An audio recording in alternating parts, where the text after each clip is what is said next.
Texas Tech football looks to bounce back because, well, let's be honest, that's all they can do after that shitty-ass performance against Baylor last Saturday. In today's video, we'll discuss how Texas Tech could win another road game, this time in Fort Worth against, well, their rivals in the battle for the saddle against the TCU Horned Frogs on Saturday afternoon on Fox. Hey, how's it going, everybody? It's RC Maxfield here for the Back to 12 podcast. It's a preview video, so that can only mean one thing. Let's get interactive here. Head on down to the pinned comment below and let me know your score prediction for Texas Tech at TCU. I get it. Vibes are not great right now. You just allowed Baylor to score 59 points at home, and there's a lot of words we could say about that, but that's a different video, and we'll go live later on in the week to discuss that a little bit more. In today's video, we'll discuss this matchup between the Horned Frogs and the Red Raiders, and I want you to give me, well, your score prediction down on the pinned comment below. All right, let's jump right into this, and there might be a tangent or two about that Baylor game in this preview. I'm not going to lie, because holy shit, that game was ridiculous. All right, anyway, setting the scene for this one. Amon G. Carter Stadium out in Fort Worth, Texas. Kickoff is scheduled for 2:30 p.m. Central Time. If you can't make it out, well, to the metroplex, you can watch this game nationally on Fox. Now, the history between Texas Tech and TCU is well known. As I mentioned a little earlier, this is the battle for the saddle after all, and Texas Tech will look to keep the saddle trophy in Lubbock in back-to-back seasons for the first time since the school, well, brought it back in 2017. Now, Texas Tech and TCU will meet on Saturday for the 67th all-time matchup between the Red Raiders and the Horned Frogs, and the Red Raiders actually lead the all-time series in this one, 33-30-3.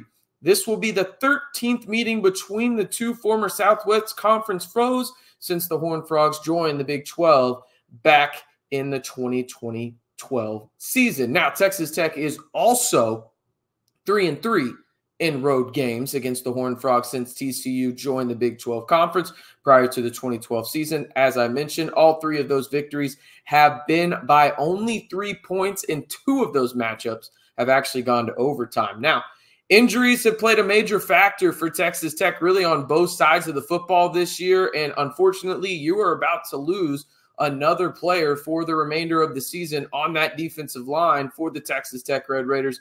And due to Banks, he is out with a knee injury. Out for this TCU matchup is Javion Wilcox. He is yet to play this year with a knee injury, and Dylan Shaw will miss yet another game with a hand injury. As for the questionables in this game for the Texas Tech Red Raiders, you've got four, and two of them are pretty key players. You've got Dre McCray with a head injury. We'll see if he plays in this one. Sterling Porsche with an ankle. You've got Bryce Ramirez with a lower leg injury. And then you've got Marcus Ramon Edwards with a head injury. So, again, two players on defense there.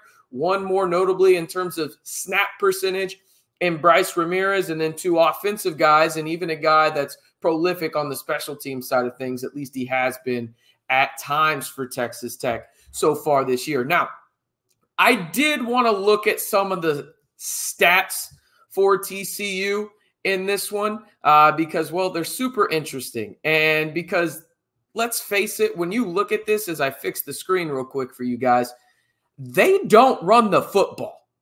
I mean, they just don't. They don't do it very well at all, okay? And so when you look at these TCU stats, really what stands out is Josh Hoover. He's got 16 touchdowns on the year, 6 interceptions, has only been sacked 6 times on the year. But going down to their rushing numbers, they have their leading rusher in Cam Cook with about 100 carries, almost 350 yards, averaging just under 4 yards per carry with 6 touchdowns. Where they excel is passing the football, and Jack Beck is the guy to know. He is an all-American type wide receiver for the TCU Horned Frogs. 42 receptions, 748 yards receiving so far, averaging 17.8 yards per catch. Bonkers numbers right there. The LSU transfer also has 7 TDs on the season. Now, when you look at things in terms of, okay, where does Texas Tech and TCU square up in terms of Big 12 rankings from the offensive side and the defensive side? This has the potential to be an all, just Big 12 shootout here. I'm talking going back to those days where everybody didn't think the Texas Tech played defense? Because they didn't. And any other team in the Big 12 didn't play defense. Look at these numbers. Texas Tech is still the highest scoring offense in the Big 12 this season, averaging just under 39 points per game. TCU comes in at 5th with 32.1. Now, the Red Raiders score the most points per game, but they also give up the most. So that's awesome, I say with so much sarcasm. And then you've got TCU down there in 12th in terms of scoring averages for defenses this year in the Big 12 at 27.4. Now, we'll look a little bit more in detail here in terms of the defense and everything. Let's go and look at sacks here.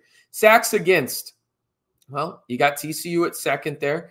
Red Raiders at 8. You've got sacks by. Texas Tech is in last, obviously, not having very many this year. TCU, however, is up in the upper half of the Big 12 when it comes to it. Now, you look at everything in terms of interceptions, forced fumbles. It really doesn't skew one way or the other in terms of TCU has more fumbles forced for sure. But then you look at their recovery aspect of it, and they don't really recover them.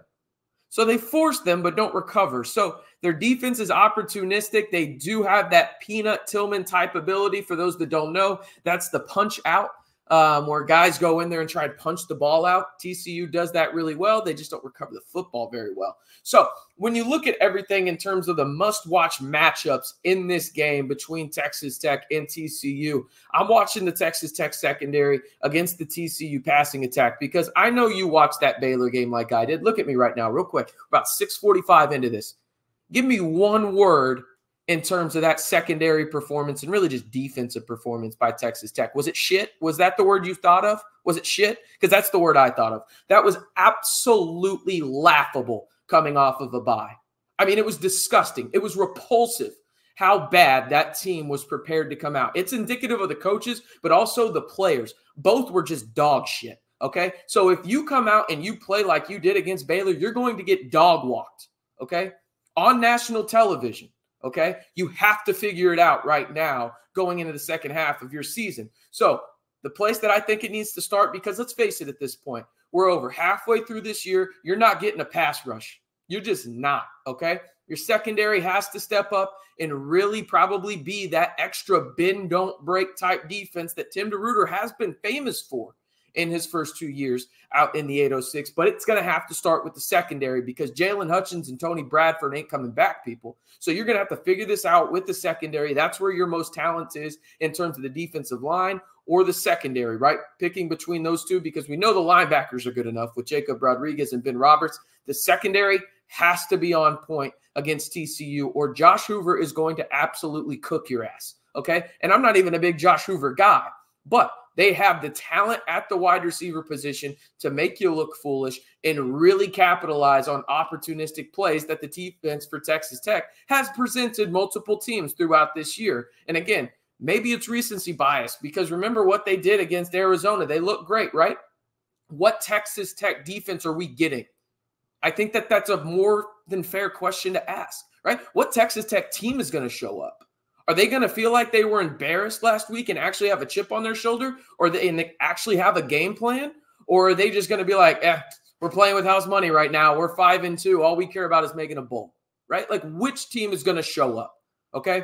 And I think it starts on, well, the defensive side with the secondary, with that TCU passing attack going opposite of it. Now, when we talk about odds in this one, TCU, rightfully so, is favored in this game. The Football Power Index on ESPN after that Baylor game switched damn near 25% after that embarrassing Baylor loss for Texas Tech. TCU is favored in this one by, it actually started out at 6.5, now down to 6. Some sites have it as high as 7.5.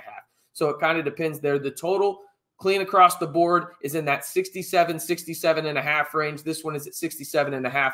I'm picking TCU to win this game.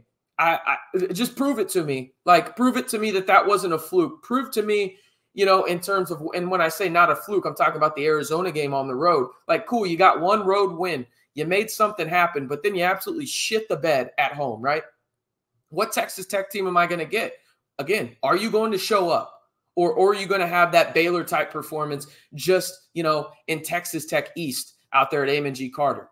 Prove it to me, Texas Tech, because I'm not picking you to win this game and probably not picking you to win a game until you prove me right or wrong, I should say, in terms of that was a fluke. Prove it to me. Prove it to me. And I think I speak for a lot of Texas Tech fans when that comes down to it as well. So my score prediction in this one, 41-37 TCU. I think Texas Tech scores late and gets a touchdown there to make it a one-score game. But I think TCU, I mean, there's no reason not to pick them right now after that abysmal performance by the Red Raiders out in the 806 against Baylor, right? I think you'd be foolish to pick Texas Tech in this one. Do I think Texas Tech is a more talented team than TCU? I think. But how could I actually, within the right mind of myself right now, say that and have justifiable evidence? The record don't matter right now, especially after that terrible performance last week. This is any given week type league is the Big 12, right? Prove it to me this week, Texas Tech, and I will happily eat my words on Sunday morning reviewing this game. Happily. All right. Let me know your score prediction for Texas Tech at TCU. Hopefully that was passionate enough for you guys. If you haven't already, be sure to like the video, hit that subscribe button. I'm sure I'll get a nice earful from my wife and probably a couple people in the comments for all the curse words I dropped in there. And respectfully to her and to you guys, I don't give a damn. I really don't give a damn. Just prove it to me, Texas Tech. I'm a fan like you guys. Stop putting me on this damn emotional roller coaster and play consistent football. You don't have to be perfect. Just be good. Because the crazy part is, and I know I just said it, I think Texas Tech is a good football team, but they try to be too fucking perfect. All right. I digress. If you love the passion and want to join the largest group of Texas Tech fans on YouTube, 3 simple steps before we head out of here. Like the video, hit that subscribe button, and turn on that notification bell. Join the Back to 12 squad today.